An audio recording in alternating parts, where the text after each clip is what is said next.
लक्ष्मी नारायण श्रीमन्नारायण लक्ष्मी नारायण श्रीमन्नारायण नारायण नारायण श्री बैठो तुम जी बैठिए शांति से श्रीमन्नारायण भवतारायण श्रीमन्नारायण भवतारायण लक्ष्मी नारायण नारायण नारायण लक्ष्मी नारायण नारायण आग लगी आकाश में बरसन लगे अंगारो आग लगी आकाश में बरसन लगे संत नहीं होते जग में तो जग भरता संसार हो संत नहीं होते जग में तो जग भरता संसार श्रीमन्नारायण नारायण नारायण श्रीमन्नारायण नारायण नारायण तनि देखी रघुनाथ जी हमारी ओरिया तनि देखी रघुनाथ जी हमारी तनि ताकी रघुनाथ जी हमारी ओरिया तनि ताकी रघुनाथ जी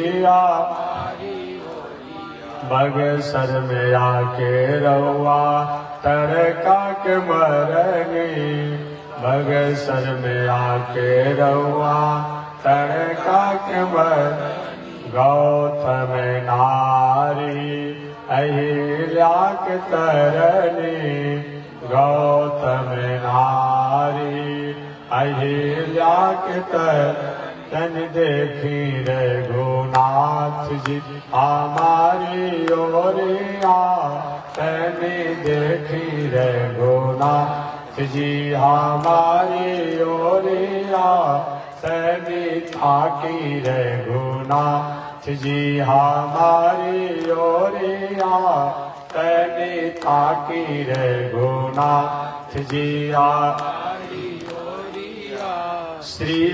श्रीमन्नारायण नारायण नारायण श्रीमन्नारायण नारायण नारायण लक्ष्मी नारायण नारायण नारायण लक्ष्मी नारायण नारायण बोलिए श्री लक्ष्मी नारायण भगवान की अनंताचार्य कृपया वेदांत द्वय पारगम रामकृष्णान्द्रिषद्भक्तं विश्वक्सेन मुनिं भजे काषायं यज्ञसूत्रम् शुचिवपुषि तथा छोर्ध्वपुण्ड्रं च बाले यस्यास्ते दक्षहस्ते कलिकुमतिगिरीन्द्रेन्द्रवज्रं त्रिदण्डम् संसाराग्नि प्रशान्त्यै वृतजलममलं दारुपात्रं पवित्रम् श्रीविश्वक्सेन सूरे पदकमलयुगम् श्रेयसे संश्रयामि लक्ष्मीनाथ समारम्भा नाथयामुनमध्यमा अस्मदाचार्यपर्यन्ता वन्दे गुरो परम्परा नारायणाय विद्महे वासुदेवाय धीमहि तन्नो विष्णु प्रचोदयात् महालक्ष्म्यै च विद्महे विष्णु पत्न्यै च धीमहि तन्नो लक्ष्मी प्रचोदयात् लक्ष्मी प्रचोदयात्। परमाराध्य श्री लक्ष्मी नारायण भगवान नित्य वंदनीय पूज्य गुरुदेव श्री त्रिदंडी स्वामी जी महाराज के जुगल चरणों में कोटिशः नमन। भगवत भागवत आचार्य कैंकर्य पारायण महानुभाव काशी से चलकर आए हुए श्री विश्वकांत शास्त्री जी द्वारा आप कथा श्रवण कर रहे थे। पावन भूमि पर अपने नियत समय में 2-4 शब्दों का निवेदन करूंगा। कल मैंने निवेदन किया था आपके सामने, चाहे प्राणी, केवल मनुष्य की बात में नहीं करता, चाहे प्राणी चाहे जीव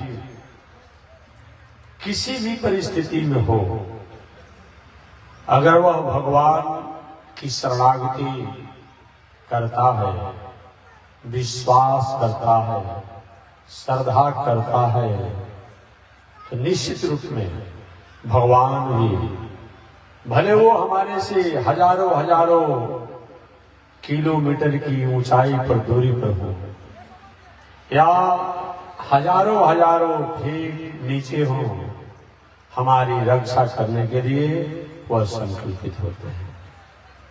आर्ता विषैणा शिथिलास्य भीता घोरेषु च व्याधिषु वर्तमाना संकीर्त नारायण शब्दमात्रं विमुक्त दोषा सुखिनो भवन्तो। आर्ता विषैणा, आर्त स्थिति में ही हम क्यों न हो, उस आर्त की स्थिति में भी वह भगवान रक्षा करते हैं। उदाहरण के रूप में गजेंद्र, गजेंद्र आर्त था, आर्त भक्त। आर्त का मतलब आप अपने गायन में गाते रहते हैं, हमारी माताएं भी गाती है, पुरुष वर्ग भी कहते रहते हैं कि नाक कान डूबन लगे। आपने गाते, हमको बहुत याद नहीं है, लेकिन आप गाते तो कभी के 1-2 लाइन सुन लेते हैं। तो आप कहते रहते हैं कि नाक कान डूबन लागे, माने एक तरह से गजेंद्र का पूरा शरीर ही उस अथाह जल में डूब ही चुका था, सूर्ण का अग्रभाग बचा हुआ था। गजेंद्र ने पहले तो अपने बल के स्वाभिमान में अपना रक्षा करना चाहा, बल कम होते चला गया। गजेंद्र ने अपनी पत्नी की सहायता लिया, पत्नी ने कुछ समय तो सहायता किया, लेकिन नहीं हो पाया।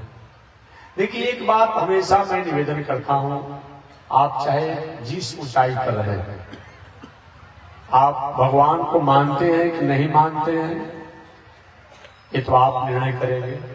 आप धर्म को मानते हैं कि नहीं मानते हैं, निर्णय आपके पास है। लेकिन आप काल को जरूर याद कीजिए, मृत्यु को। ऐसा कोई भी व्यक्ति हमको नहीं मिला जो कहता है कि हम मृत्यु को नहीं मानता। और नहीं मानने से क्या आपको छोड़ देगा मृत्यु?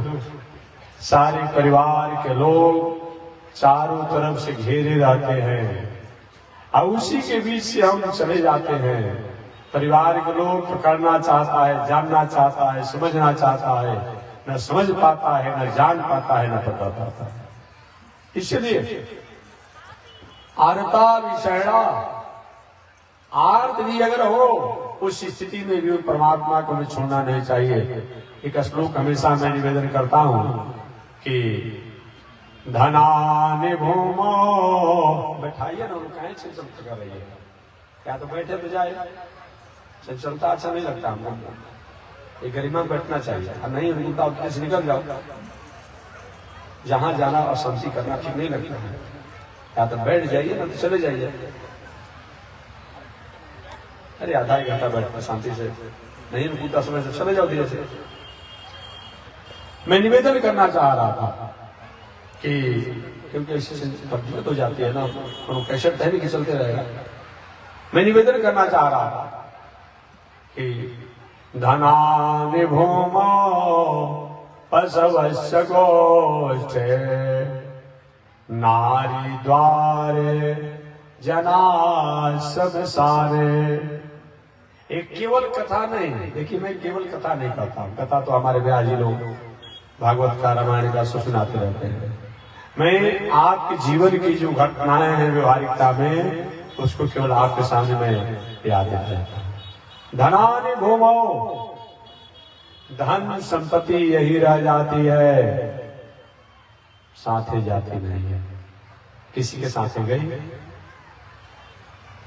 बाबा जी, पिताजी, माताजी, दादी जी, ऐसे अभिभावकों द्वारा घर द्वार दलान मकान बनाया गया, लाखों लाखों रुपया का बैंक बैलेंस किए, तो कम से कम मरते समय तो हम लोग को चाहिए ना, हे बाबा, हे पिताजी, हे माता, हे चाचा, हे अमुक, आप कम से कम 1 लाख रुपए के चेक हाथ में काट कर दे दीजिए कि रास्ते में मार्ग व्यय और पॉकेट खर्चा का काम आएगा। ऐसा होता है क्या? हम तो नहीं सुने। मतलब अपना परिवार, धनी आदमी सबसे पहले अपने बाबा दादा इत्यादि अभिभावक जाते हैं, उनका शत्रु बन जाता है। कहीं अगर धनी आदमी हो, सिकरी पहने हो, अंगूठी पहने हो, हार पहने हो, कहीं बहुत संपन्न हो, रुपया पैसा बैंक बैलेंस उनका अच्छा हो, तो परिवार के लोग क्या करता है? सबसे पहले तो अंगूठी निकाल लेगा, सिकरी निकाल लेगा, आभूषण निकाल लेगा, इस पर भी संतोष नहीं होगा, स्टाम्प कागज मंगा लेगा और 2-4-5 गो स्टाम्प कागज पर दस्तखत करा करके रख लेगा। तो हो सकता है कि बाबा दादा कहीं नामनी किसी को नहीं किए होंगे तो कहीं हमको समस्या न हो। लाश बाद में जरेगा, संस्कार बाद में होगा, लेकिन काम ये तो पहले होता है। हालांकि हम कोई बहुत संसारिक बातों को नहीं कहना चाहता, विवादी बातों को। अभी तो आपने देख ही लिया, ये कहने की बात नहीं है, आपने देख लिया। अपने ही देश में घटनाओं को आपने देखा, कभी 3 दिन नहीं हुआ शरीर को त्याग, वो घटना में शरीर त्यागा गया है। ऐसा होता है कोई मृत्यु से मर जाता है तो थोड़ी बात होती है, लेकिन घटना में शरीर को त्यागा गया है। अभी 3 दिन नहीं बीता और चौथे दिन की जल्दी भाई अपना पद अपने पास होना चाहिए। क्या क्या हुआ आप समझते हैं, हमारा विषय नहीं है, ये सब पत्र पत्रिकाओं को पढ़ते हैं। बताइए जिस महानुभाव और भावक ने क्या नहीं किया परिवार के लिए, हम उतनी देर तक में सुधर निर्धार कर सकते हैं। कैसा पद है भाई, कैसा संपत्ति है, कैसा ऐश्वर्य है। ये केवल मैं कथा नहीं करता हूँ, मैं एक व्यवहारिक उदाहरण में देकर के लोगों को समझाता हूँ। कोई किसी का साथ जाता नहीं है और है भी नहीं।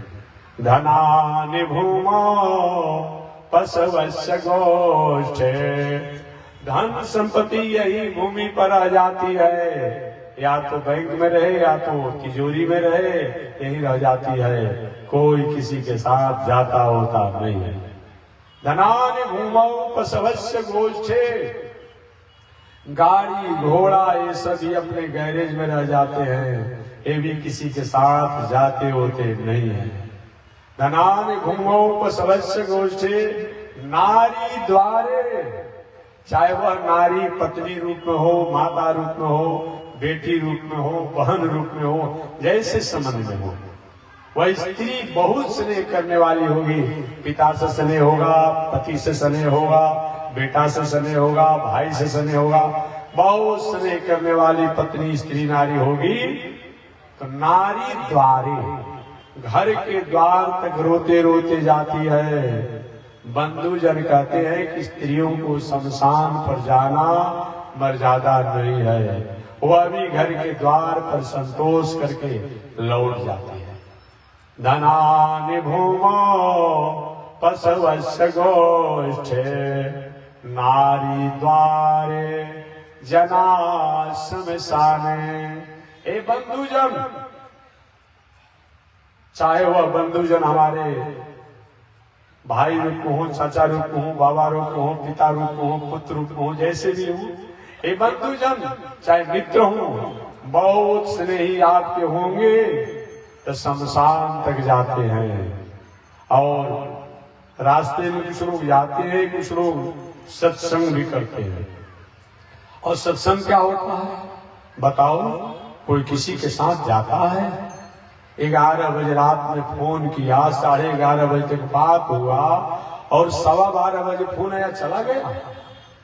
ये जीवन का कोई भरोसा है? कोई नहीं जानता है। जना शमशाने बंधु जन जाए शमशान तक जाते हैं। आज जिसके लिए हमने सब कुछ किया, घर द्वार दलान मकान बनाया, चाहे वो जो भी हो, बेटा भाई जो हो, वो अभी क्या करता है, आग अगर कहीं गाड़ना होगा तो कुछ अपनी परंपरा अनुसार पूजा पाठ करके जमीन में गाड़ देता है, और नहीं तो कहीं जलाना होता है तो लकड़ी बोझ दिया जाता है और लाश उसी को सुला दिया जाता है, और कहीं नदियों में फेंक देना होता है तो कुछ करके फेंक देता है। थोड़ा भी दया आती है, थोड़ा भी वो होता है।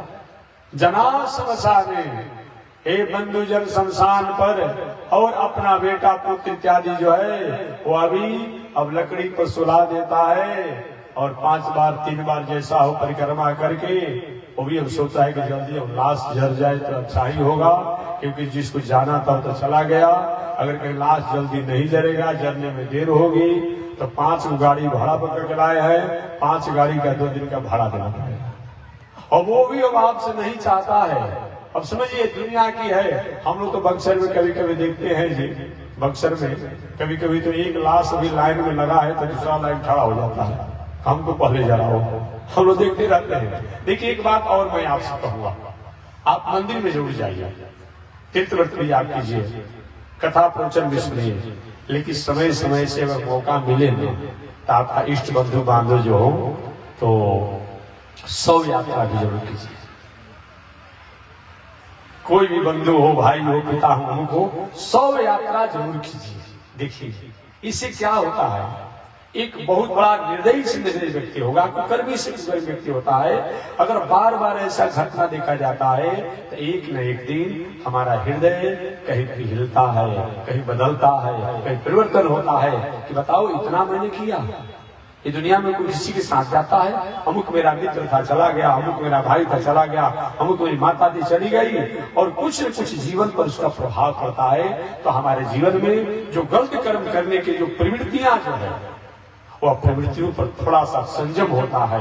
ऐसा विचार करके तीर्थ यात्रा तो जरूर कीजिए, गंगा इत्यादि पवित्र नदियों में जरूर स्नान कीजिए, जग जग आदि में परिक्रमा कीजिए और सब कीजिए, लेकिन समय समय से 100 यात्रा भी होनी चाहिए। कोई किसी के साथ जाता होता नहीं है, लेकिन एक चीज जो है वो हमारे साथ जाता है और था रहता है। धर्मानुगच्छति जीव एक लोका।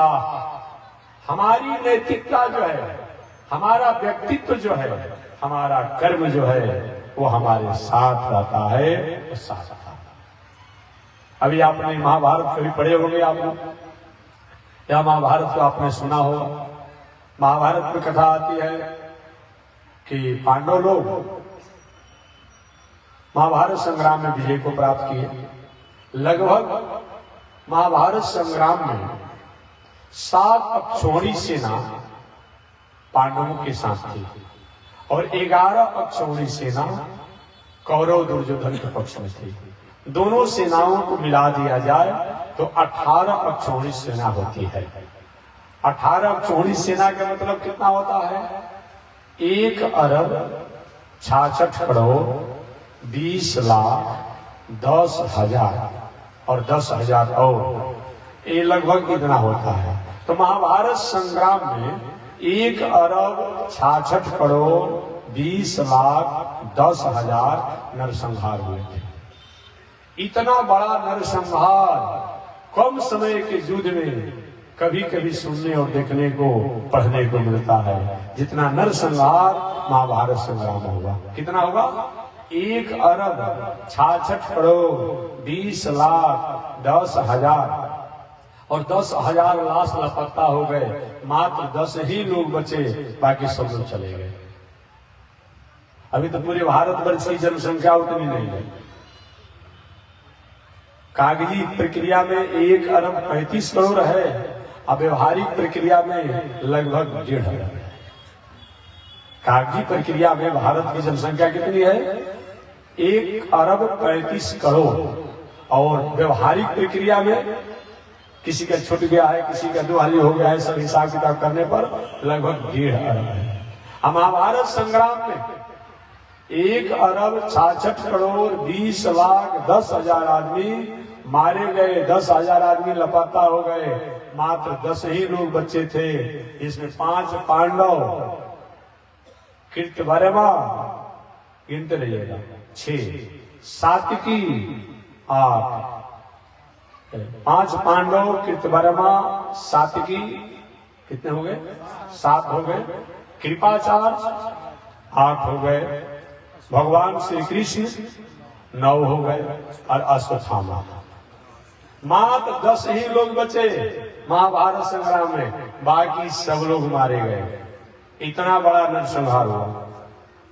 पांडव लोग विजय को प्राप्त किए। विजय को प्राप्त करके, लेकिन कभी कभी उत्सव महोत्सव, चाहे विवाह हो, शादी हो, जग हो, पुनीत हो, आप आयोजन तो जरूर कीजिए। संयम रहना, सतर्क रहना, ये हमारी कायरता नहीं है। लेकिन आज के लोग क्या कहते हैं? संयम और सतर्क को अपनी कायरता मान लेते हैं। संयम और सतर्क जीवन में होना रहना एक कायरता नहीं है, बल्कि जीवन के मुकाम और ऊंचाई पर पहुंचने का श्रेष्ठ आयाम है। ये जानना चाहिए। कुछ नहीं होगा, क्या हमारा बिगड़ जाएगा, ऐसा कभी मत कहिए। रोड पर जगह जगह पर लिखी रहती है, सावधानी हटी दुर्घटना घटी।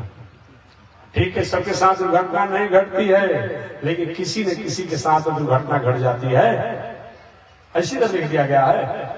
नहीं, इसीलिए हमें संयम रहना चाहिए, हमें सतर्क रहना चाहिए। संयम और सतर्क हमारे जीवन की पहचान है। ऐसा अगर नहीं होता है तो जीवन का कोई मतलब नहीं होता है। पांडव लोग विचार किए कि महाभारत संग्राम समाप्त हो गया है, हम लोग विजय को प्राप्त कर ही लिए हैं। विजय महोत्सव मना रहे थे पांडव लोग। अचानक महाभारत संग्राम में अश्वत्थामा भगवान श्री कृष्ण के भय से भाग गया था। वो अश्वत्थामा उस स्थान पर आया जहां दुर्योधन कुछ ही समय का मेहमान इस संसार का था। जंघे टूटे थे, कमर टूटा हुआ था, एक सरोवर के किनारे गिरा हुआ था, करा रहा था।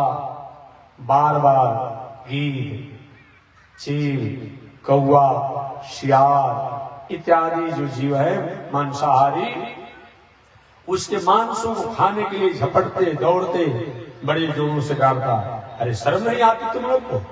मैं कौरव वंशीय दुर्योधन हूं। जब मैं चलता था तो लाखों लाखों लोग मेरे साथ ही चलते थे।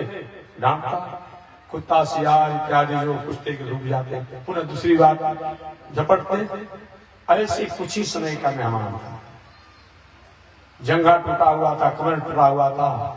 अश्वत्थामा महाभारत संग्राम में जो भाग गया था, आया और दुर्योधन के उस स्थिति को देकर के कहा, मित्र, मैंने तुम्हारा अन्न खाया है, तुम्हारा नमक खाया है, तुम्हारा भोजन किया है, मैं तुम्हारे शरीयत को अभी तक मैं दे नहीं पाया हूं। बताओ कौन सा सुख तुम्हारा काम कर दे। दुर्योधन ने कहा, देखो मित्र, अब जो होने वाला था वो तो हो गया, अब काहे कैसे चर्चा करते हो? नहीं नहीं, बताओ क्या चाहते हो, तुम्हारी क्या इच्छा है, अंतिम इच्छा क्या है, बता दो। दुर्योधन ने कहा, देखिए हमारी इच्छा तो कुछ नहीं है, अब तो जो हम हार गए, हमारा सारा परिवार चला गया, सेना चली गई, सब लोग चले गए, अब मैं कर ही क्या सकता हूं।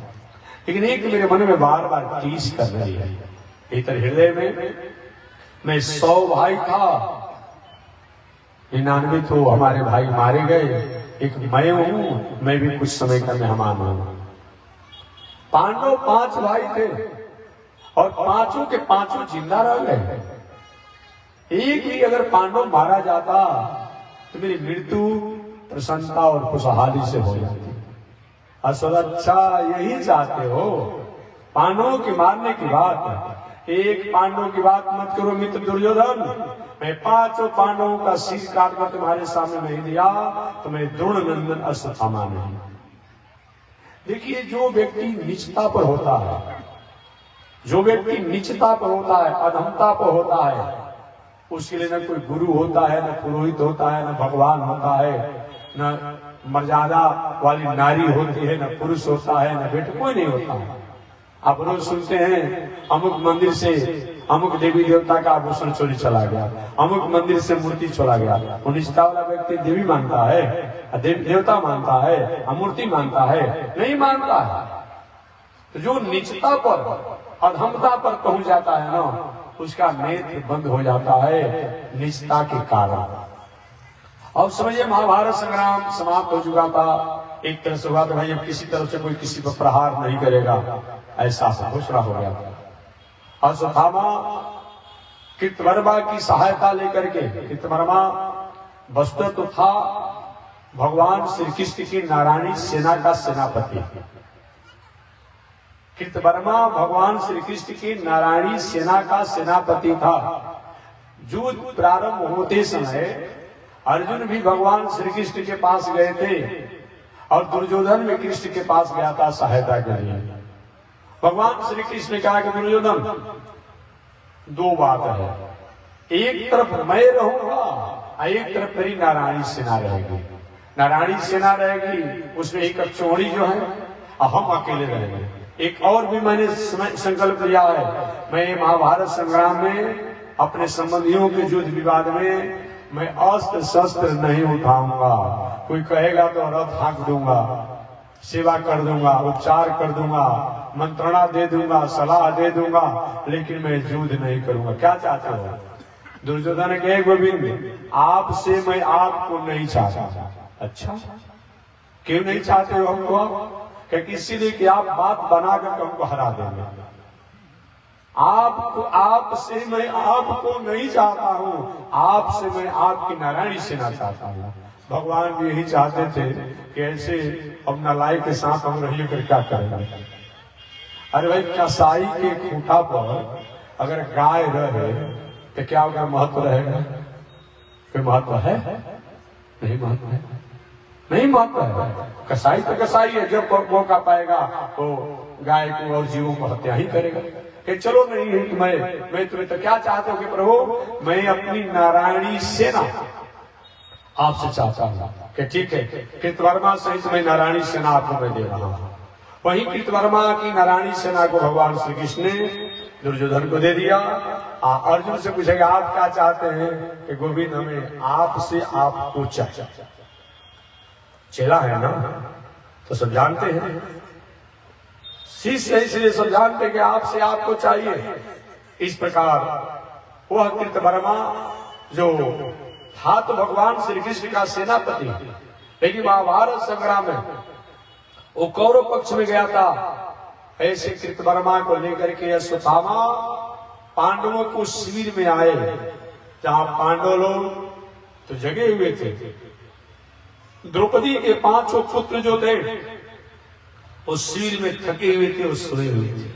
5 पांडवों के पुत्र जो है 5 पांडवों जैसे ही लगते थे देखने में। एक साथ खड़ा कर दिया जाए ये पता ही नहीं चलता था कौन पांडव है कौन पांडव पुत्र है।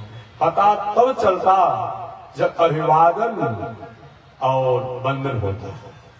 जब बंधन करने वाले को माना जाता कि बेटा है और अभिवादन करने वाले को जाना जाता है अभिभावक है, ऐसे पता नहीं चलता। ऐसा स्वरूप था। 5 पांडवों के 5 पुत्र सैया पर सोए हुए थे। अश्वत्थामा और कृतवर्मा पांडवों के शिविर में गया, देखा अभी तो लोग जगे हुए हैं, लौट गया। अश्वत्थामा और कृतवर्मा दोनों जाकर एक वृक्ष के नीचे बैठ गए, बड़े वृक्ष के नीचे रात्रि में बैठ गए। भगवान श्री कृष्ण ने अर्जुन से कहा, पांडवों से कहा, पांडव आज सोने का समय नहीं है, विजय महोत्सव है, आप लोग जगिए, टहल लिया जाए, घूम लिया जाए। और वही पांडवों को लेकर के भगवान श्री कृष्ण शिविर से कुछ अलग घूमने के लिए निकल गए। इधर अश्वत्थामा ने कृतवर्मा की सहायता से समय पा करके, और दूसरी बात उसने एक घटना देखा।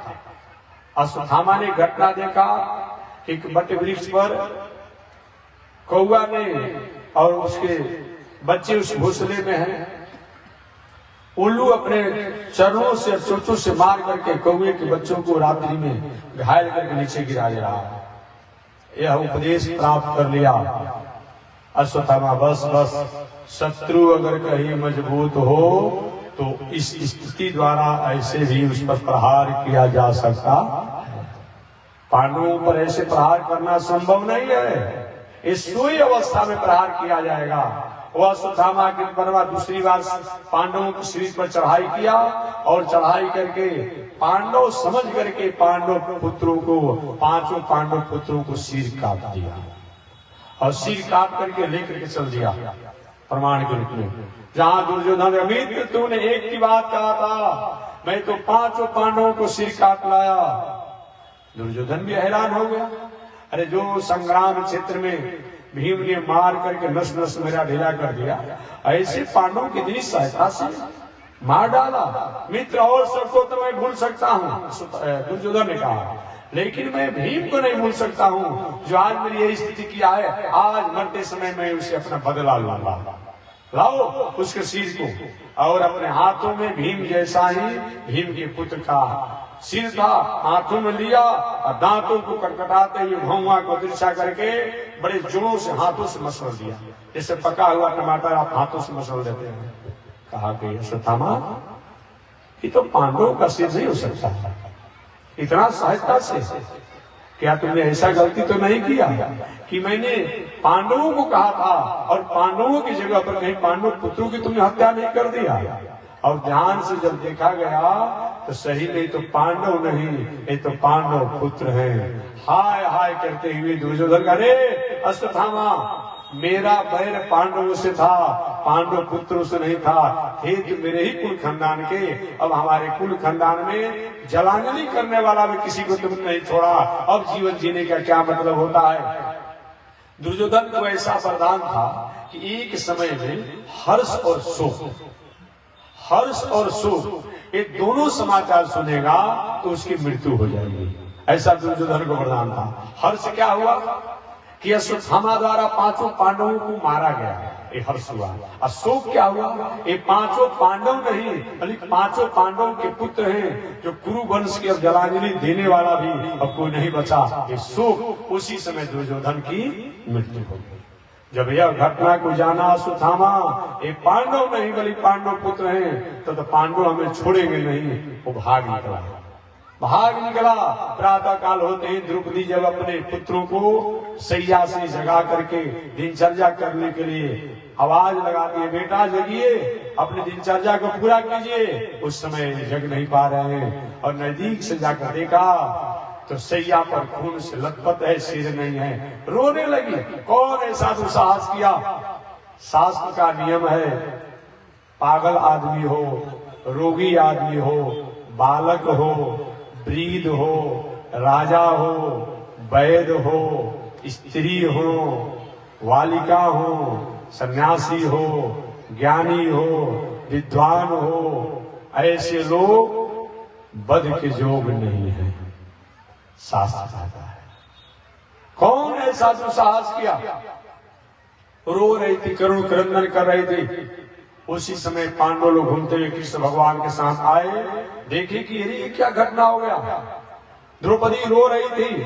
पांडवों ने कहा, देवी जो तुम्हारे पुत्रों की हत्या किया है वो सत्यारा चाहे कहीं भी होगा वो छुप नहीं पाएगा, उसके खून से तुम्हें मैं स्नान कराऊंगा।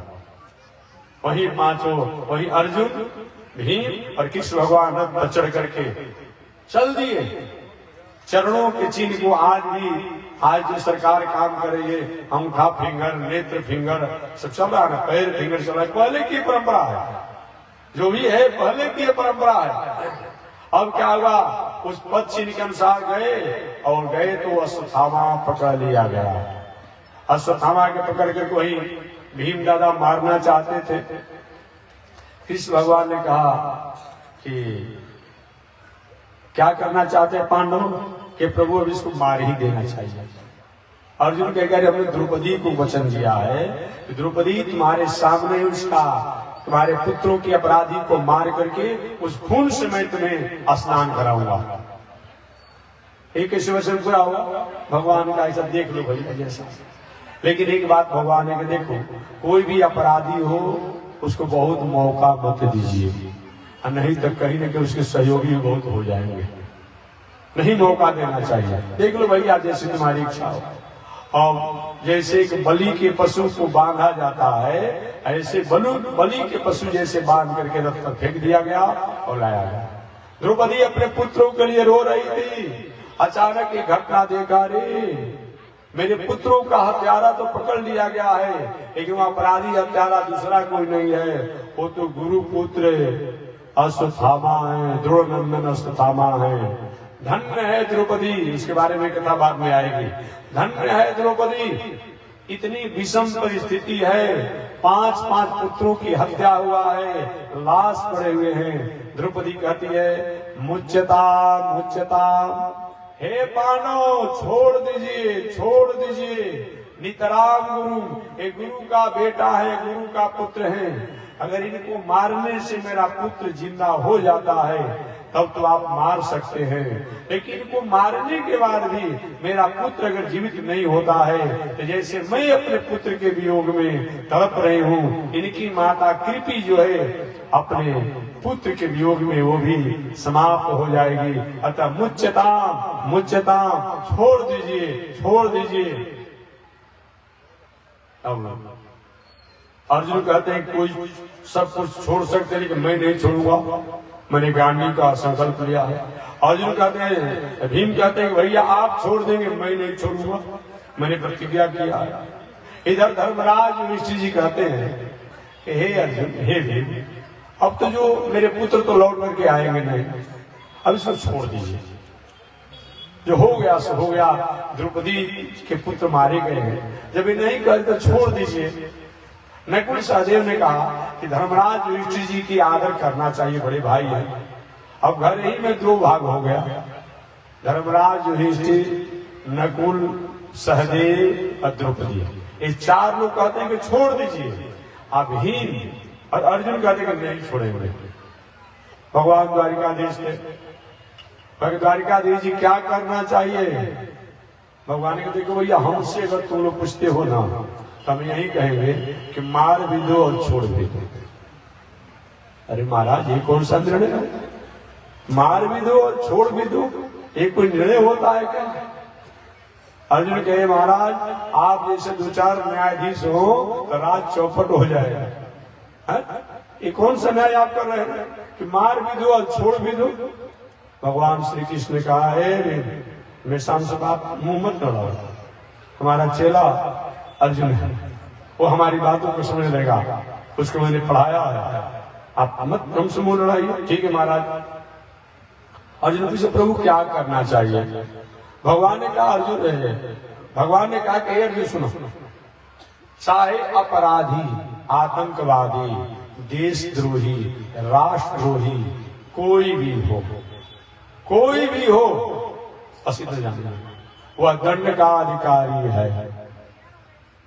देशद्रोही, राष्ट्रद्रोही अगर हो, वह कोई भी हो, वह दंड का अधिकारी है, दंड होना चाहिए। वो आतंकवादी हो, आतंकवादी किसे कहा जाता है? आज की भाषा में आतंकवादी हम लोग कहते हैं। आतंकवादी का मतलब क्या होता है?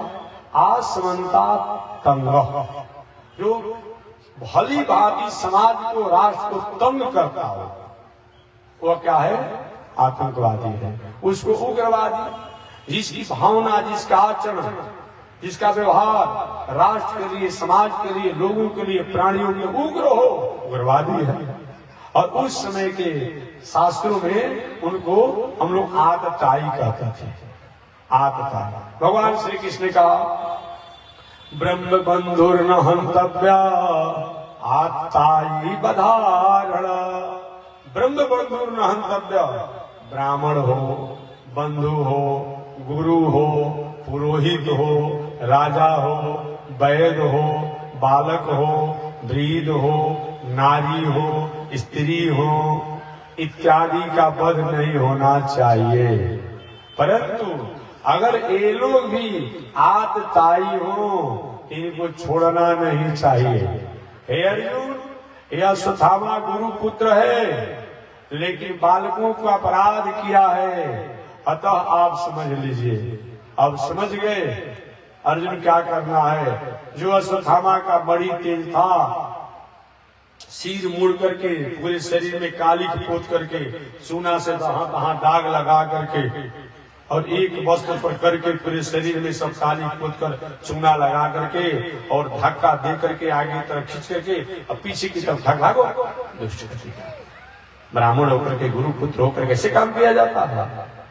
यह एक तरह से प्राण बधी है, लेकिन उन लोगों के लिए नहीं है जो रोज झाड़ फूक कर ठीक हो जाता है। कभी आपने हिरोची को देखा है? सुना है? सुने होंगे। देखिए जब पकड़ में आएंगे मालूम पड़ेगा उसके पास कुछ दमे नहीं है, मारते रहिए, माल को ग्लास हो गया है। अजय भी जब छोड़ते हैं कितना तेजी में भागता है, झाड़ पर ठीक हो जाएगा वो। वैसे लोगों के लिए नियम नहीं है। जो प्रतिष्ठित व्यक्ति हैं उनके लिए नियम बताया गया है। संभावित मरणादश। संभावित व्यक्ति जो कहीं उसके रुपया पैसा को छीन लीजिए, बैंक खाता संपत्ति को सीज कर दीजिए, खेत खलिहान मकान को अपने कब्जा में कर लीजिए, उसकी पद प्रतिष्ठा को हटा दीजिए, एक ऐसी जगहों पर जाकर के जहाँ किसी भेंट मुलाकात न हो, ये भी प्राणबध है। लेकिन उस व्यक्ति के लिए प्राणबध नहीं है कि आप लाख रुपया तो सीज किए और 10 लाख रुपया और कहीं दूसरे जैसे ले लिया, कितना सीज करेंगे आप? उसके लिए नहीं है। जो प्रतिष्ठित व्यक्ति हो, संभावित व्यक्ति हो, उसके लिए सब बताया गया कि संभावित अच्छा करके मरणादते रुचते, संभावित व्यक्ति के लिए बताया गया है। बाकी लंगा व्यक्ति के लिए ये दंड का प्रावधान नहीं है। उसको तो जैसे खड़ा से खड़ा सजा और दंड होना चाहिए। भगवान को अब आप लोग देखें अश्वत्थामा को इस प्रकार करके और बाहर भागो यहां से, ऐसा प्राप्त किया जाता है। और अश्वत्थामा ने तय किया, मुझको अपमान किया गया है पांडवों द्वारा, पूरे पांडवों को मैं समाप्त नहीं कर दिया तो मेरा नाम द्रोण नंदन नहीं। ब्रह्मास्त्र छोड़ दिया और ब्रह्मास्त्र पांडवों पर छोड़ दिया। अच्छा, पांडवों से नहीं, मैंने सुना है कि पांडवों के वंशज जो अभिमन्यु थे, उन अभिमन्यु की पत्नी जो उत्तरा थी, उस उत्तरा के गर्भ में एक बालक था। अभिमन्यु तो मृत्यु को प्राप्त कर गए हैं, एक उत्तरा के गर्भ में जो बालक है उसको क्यों न प्रहार कर दिया जाए कि हमेशा हमेशा के लिए पांडव वंश का समूल नाश हो जाए। कितना उच्च विचार है जी, कितनी छोटी विचार है जी। ब्रह्मास्त्र को उत्तरा के गर्भों पर छोड़ दिया। अब उत्तरा पुकार रही है, पाई पाई हे गोविंद, हे कृष्ण, मैं मर जाऊं तो मर जाऊं, लेकिन मेरे गर्भ के बच्चा को आप रक्षा कर दीजिए, क्योंकि यही पांडव वंश का एक बीज बचा हुआ है, ये भी नहीं रहेगा, कोई जलांजलि देने वाला अब नहीं बचेगा, आप कृपा कीजिए, कृपा कीजिए। भगवान ने 2 रूप बना लिया। एक रूप से तो उत्तरा जी के सामने खड़े हो गए, बेटी क्या चाहती हो? अरे बाबा रक्षा कीजिए। भगवान ने अपने वो तेज शक्ति से अश्वत्थामा के ब्रह्मास्त्र की शक्ति को निस्तेज किया, निष्क्रिय किया, निष्क्रिय किया।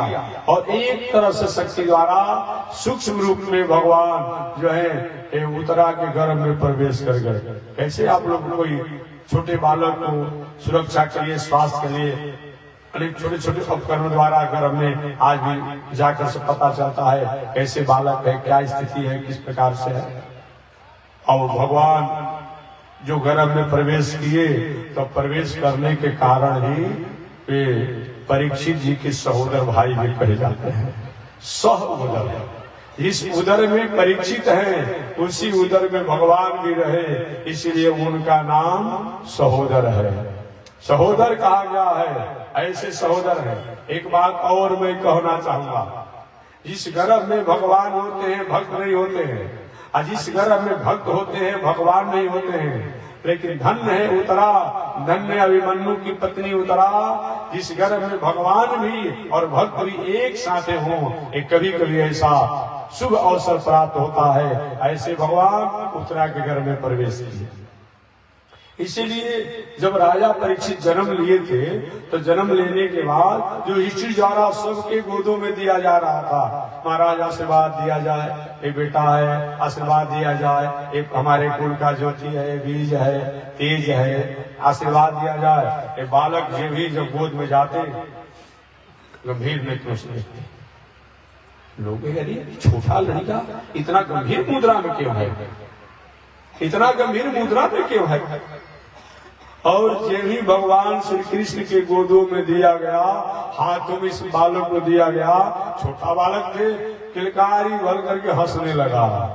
लोग आश्चर्य हो गए, ये हंस रहा है, मानो कहना था अच्छा प्रभु आप उस समय हमें रक्षा किए थे, गदा से ही रक्षा किए, एक गदा इतने तेजी में आप घुमा रहे थे तो गदा चक्र ही जैसा लग रहा था। इसलिए भागवत में दो बात आई है, एक तरफ से कहा जाता है कि भगवान ने चक्र से रक्षा किया, और दूसरी तरफ आ रही कि नहीं भगवान ने गदा से रक्षा किया। तो कौन मान लिया जाए? सही माने में तो भगवान ने गदा से ही रक्षा किया, लेकिन गदा को इतनी तेजी में घुमा रहे थे वो चक्र का ही अनुभव हुआ, चक्र का ही अनुभव हुआ। ऐसे हमारे भगवान ने उन परीक्षित पर कृपा किया, बाद में उनका नाम भी परीक्षित पड़ा, कथा आप जानते होंगे। चलिए मैं प्रसंग में चलता हूँ आगे। इस प्रकार उत्तरा ने अपने को कृतार्थ और मंगल को प्राप्त किया। पांडव लोग धीरे धीरे राजा परीक्षित बड़े हुए, और बड़े होने के बाद आज भी आपको भी चाहिए कि कोई परिवार में ऐसा अभिभावक हो जाए तो धीरे धीरे घर से पद से नाता को छोड़िए। हम तो कहते हैं कि 50 वर्ष के बाद जो हो जाए धीरे धीरे जिम्मेवारी संभालने के लिए देते रहिए। 51, 52, 53, 54, 55, 59, और जब 60 में आ जाइए ना तो पूरा पूरा का अधिकार दे दीजिए। और 60 के बाद अगर नहीं देंगे ना, अगर चाबी जने में डांग मांगे ना, चाबी बाने हैं ना, जिसके लिए आप कर रहे हैं वही आपको लाहना देगा। और कहीं थोड़ा लायक होगा बेटा नाती तब तो ठीक है, और कहीं नालायक होगा तो क्या कहेगा कि बाबा का दिमाग हल्का हो गया। माने सबसे डॉक्टर लोग सर्टिफिकेट दे या न दे, लेकिन घर के लोग ऐसा सर्टिफिकेट दे देते हैं, देखिए उसको बिल्कुल काम मत कीजिए ना, और 60 वर्ष ऊपर के हो जाइए कहेगा बाबा पगला गए, कुछ उसके अनुकूल अगर बात मत करिए ना, फिर पागले से सर्टिफिकेट आपको मिलेगा और दूसरा कोई सर्टिफिकेट नहीं मिलता है। अल्लाह कुछ लड़का है लेकिन दिमाग थोड़ा हल्का हो गया है, यही जो पद मिलता है।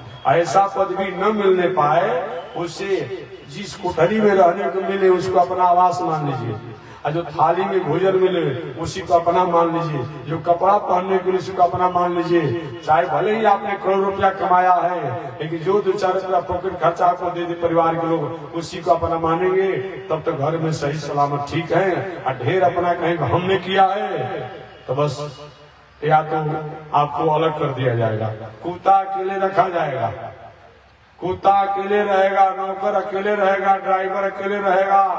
और कहीं 4 भाई हैं तो 4 भाई में बंटवारा किया जाएगा कि 7-28 7 दिन का बंटवारा किया जाएगा, और 2 दिन बच जाएगा तब इसमें विचार किया जाए किसकी हिस्सा में दिया जाए। इसीलिए आप ठीक है धन संपत्ति सब कुछ कमाइए, लेकिन एक भिक्षुक के समान रहिए। कभी छोटा बालक आपने देखा है, छोटे बालक जो होते हैं वो छोटा बालक होता है, कोई प्रेम से बुलाता है गोदी में आ जाता है, और डांट देता है रोने लगता है, पुनः कुछ देर के बाद बुलाता है आ जाता है। उसी प्रकार अभिभावकों को चाहिए जो 60 वर्ष ऊपर का हो जाए, परिवार में ऐसे ही रहिए, ना किसी से प्रेम ना किसी से बैर, ऐसा करते हुए जीवन जीना चाहिए। एक बात और मैं व्यवहारिक बता दूं, देखिए 2-4 बेटा अगर हो, ठीक है, एक ही पुत्र आपको अधिक मानता हो, माता को या पिता को मानता हो, लेकिन जब आप बंटवारा कीजिएगा ना तो बंटवारा में कहीं अपने से बेईमानी आप मत कीजिए। हालांकि माता पिता कर देते हैं, कहीं हमको बेटा मानता है तो हम करेंगे नहीं, ऐसा मत कीजिएगा। वो माने हो ना माने है तो आपका पुत्र, आप ही से तो जन्म लिया है, तो जो आपके पास जो हो उसमें अगर 4 बेटा है तो चारों बेटा को बराबर बराबर बांटिए। अगर ऐसा नहीं करेंगे ना तो आप जिंदा रहेंगे तो अब मरने के बाद क्या कहेगा, ये बाप था कि कसाई थे, यही आपको मिलेगा। ऐसा कहने का मौका मत दीजिए। उसको सेवा करना है करेगा, नहीं करना है नहीं करेगा। इस प्रकार से जीवन जीना चाहिए। तो मैं निवेदन करना चाहता हूं, कोई किसी के साथ जाता होता नहीं है, यही मेरा विषय था। धर्मानुगच्छत जीव लोका, यही हमें बताना था, इसकी व्याख्या कर रहे थे कि धर्मानुगच्छत जीव लोका, एकमात्र मनुष्य के साथ अपनी नैतिकता, अपना कर्तव्य, अपना आचरण, अपना स्वभाव वो साथे था और साथे जाता है। पांडव लोग विचार किए कि राजा परीक्षित अब कुछ बड़े हो गए, अब उनको राजगद्दी पर बैठा दिया लोगों ने।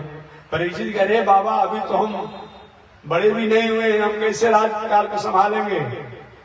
ऋषि का बेटा अभी तो तुम इतनी उम्र को हो गए हो ना, हम लोग जब छोटे थे तभी हमारे पिताजी सबको चले गए थे, इसलिए तुम्हारे मंत्री तुम्हें सहयोग करेंगे, तुम राजपाट व्यवस्था करो और हम लोग अब स्वर्गारोहण की यात्रा करेंगे। वही पांडव लोग द्रौपदी के साथ स्वर्गारोहण की यात्रा किए। हालांकि जब उधर द्वारिकापुरी में जब यदुवंशी लोग आपस में खान पान रहन सहन कि थोड़ी सी चंचलता के कारण आपस में लड़के कटके मर के समाप्त हो गए। कुछ बचे खुचे भगवान श्री कृष्ण के लोग जो थे उनको आए हस्तिनापुर में, तो पांडव लोग क्या किए, पुनः नए तरीका से वृंदावन, मथुरा, गोकुल, ब्रज को नए तरीका से बसाया गया, क्योंकि 100 वर्ष तक वह पूरा उदास सुनसान पड़ा हुआ था। लेकिन पुनः जब द्वारिका से कुछ बचे खुचे भगवान के परिवार के लोग आए तो पुनः बसाया गया। और बसने के बाद हस्तिनापुर से कुछ व्यवसायी को, कुछ व्यापारी को, कुछ विद्वानों को बुला करके पुनः नई तरीका से व्यवस्था किया गया। इधर पांडव लोग जब समाचार द्वारा कुंती माता को पता चला कि मेरे द्वारिकाधीश तो इस संसार को छोड़ करके चले गए, तो द्वारिकाधीश के जाने की समाचार सुनते ही कुंती माता उन्हीं की ध्यान चिंतन करते हुए जीवन लीला को समाप्त मृत्यु को प्राप्त करना। पांडव लोग कहे हमको भी रहने की कोई आवश्यकता नहीं है और हमको नहीं अब रहना चाहिए। स्वर्गारोहण की यात्रा की, स्वर्गारोहण की यात्रा में पांडव लोग, 5 पांडव, द्रौपदी, बद्रिकाश, हरिद्वार से जो सिमट होते हुए गंगोत्री जमुत्री सब होते हुए ये लोग बद्रिकाश्रम गए, बद्रिकाश्रम से माना गांव गए, माना गांव से जो व्यास आश्रम गए, व्यास आश्रम से गणेश गुफा गए, गणेश गुफा से आगे बढ़ते बढ़ते लोग गए। अब जब आ गए तो कुछ ही आगे बढ़े होंगे कि सबसे पहले तो द्रौपदी जी गिर पड़ी। बर्फ में हिमालय में द्रौपदी जी गिर पड़ी। स्वर्गारोहण के अंदर हमारे समान पांडव पर कोई विद्वान नहीं है। इसे आप सुना होगा, लक्षागिरी की आग में जल रहे थे पांडव लोग, और जब तक इनसे नहीं पूछा गया अपने भी जलते रहे, लेकिन नहीं बताया कि छोटा सा मार्ग भी है जिसमें बाहर निकल जाएंगे। जब पूछा गया तब बताए, वही लक्षागिरी के मूल द्वार से तो आग लगा हुआ था, एक छोटे द्वार से बाहर वो निकल गए। इनको अपने विद्या पर बहुत बड़ा अहंकार था, इसलिए ये भी स्वर्गारोहण की यात्रा नहीं। आगे जाते जाते अर्जुन भी गिर गए, अर्जुन भी गिर गए। भीम जी ने पूछा कि अर्जुन भैया के हम गिर गए, इसके पहले तो स्वर्ग में जाते थे। लेकिन अर्जुन में सब कुछ गुण अच्छा था, लेकिन अर्जुन को कभी कभी अपने गांडी पर जितना स्वाभिमान था उतना उनको भगवानों पर नहीं था, अपने कुल खानदान पर भी नहीं था। अहम वा गांडी वा, अर्जुन का कथन है, अहम वा गांडी वा, मैं और गांडी है, क्या मेरा दुनिया बिगाड़ सकती है। इसीलिए ये भी स्वर्गारोहण की यात्रा नहीं की। आगे जाते जाते भीम दादा भी गिर गए, इसलिए तुम ही तुम्हारा साथ छोड़ दिया। भीम तुम्हारे में सब कुछ गुण अच्छा था, लेकिन भीम दादा को कोई कह दे कि भीम दादा भोजन अधिक करते हैं, उसको मारने के लिए, मुआने के लिए तैयार हो जाते थे। एक कथा आती है पौराणिक कि भगवान श्री कृष्ण रोज के नियमानुसार एक दिन भोजन जी में रहे थे, पा रहे थे। भोजन पा रहे थे। रुक्मिणी जी भोजन जिमा रही थी। पहले के जमाने में पति लोग बाहर से आते थे तो उनकी पत्नियां उनका चरण धोती थी, कहीं कहीं चरणामृत भी लेती थी। अब आज होता है कि नहीं होता है वो आप समझे, अपना काम समझे। किसका चरण धोया जाता होगा, किसका नहीं धोया जाता होगा।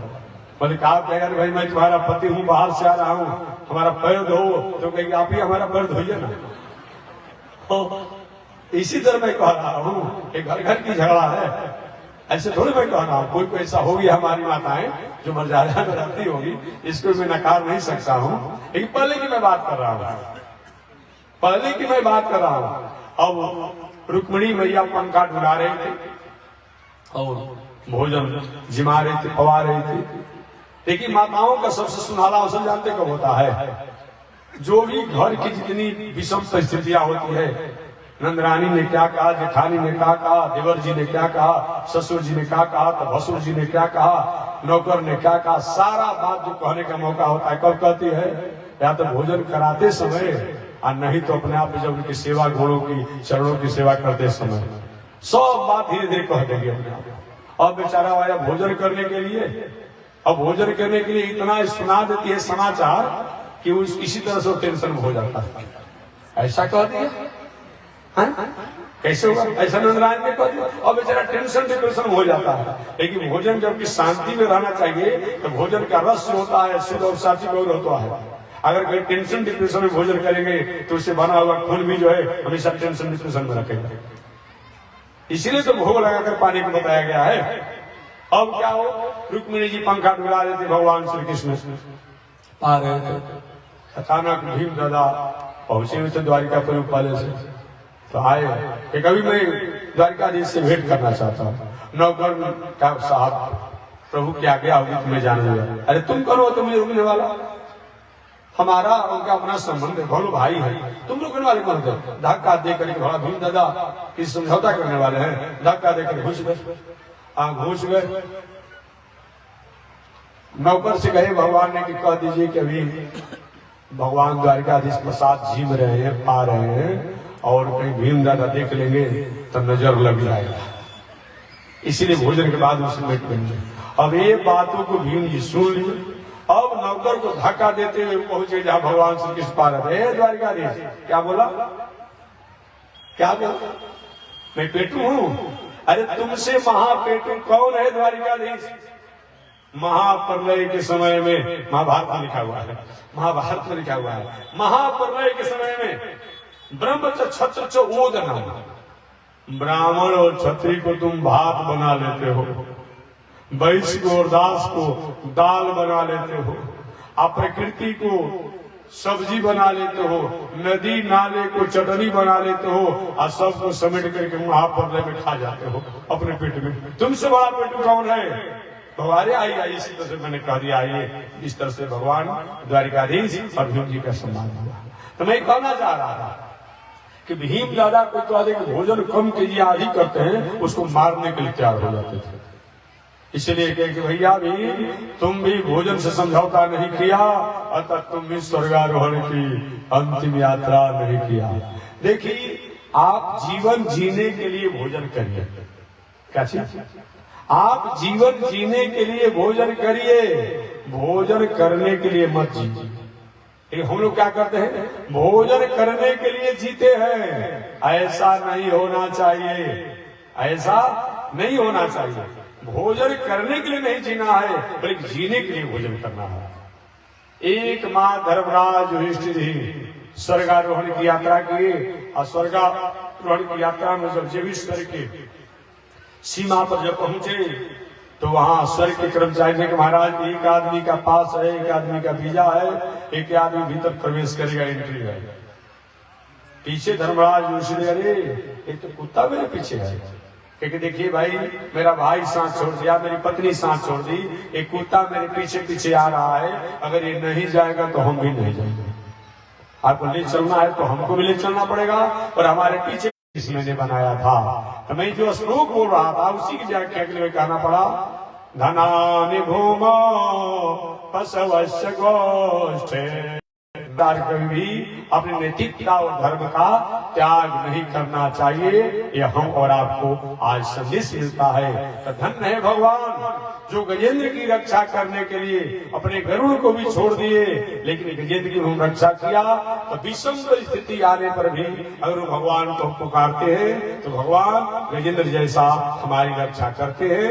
आरता विषया शिथिला चभीता घोरेषु च विस्वर्तमान संकीर्त नारायण सप्त मात्रम विमुक्त दुखा सुखिनो भवन्तु। तो आर्त भक्त गजेंद्र की कथा मैंने सुनाया।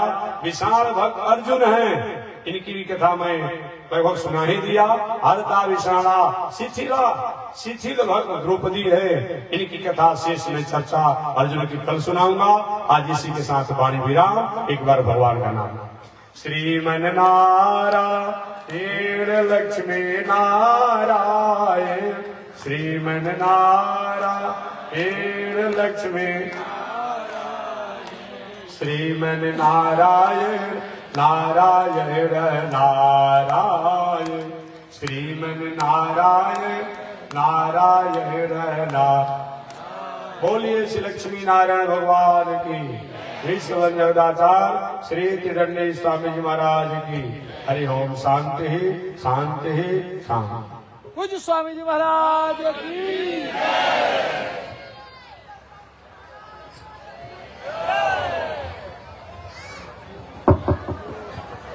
ओम चंद्रमा मनसो जात चक्षो सूर्यो अजायत श्रोत्राद्वायुष प्राण समुखा जग्निरजायत श्रीसुते लक्ष्मी शवदम्यावहोरात्रे आर्श्वे नक्षत्राणि रूपमस्मिनो व्यातम्ब विषय निघाड़ा मोमयी घाड़ सर्वलोकम मयी घाड़। लक्ष्मी नारायण भगवान की। विश्व जगदाचार्य श्री त्रिदंडी स्वामी महाराज की। हरि ओम। शांति ही शांति ही शांति।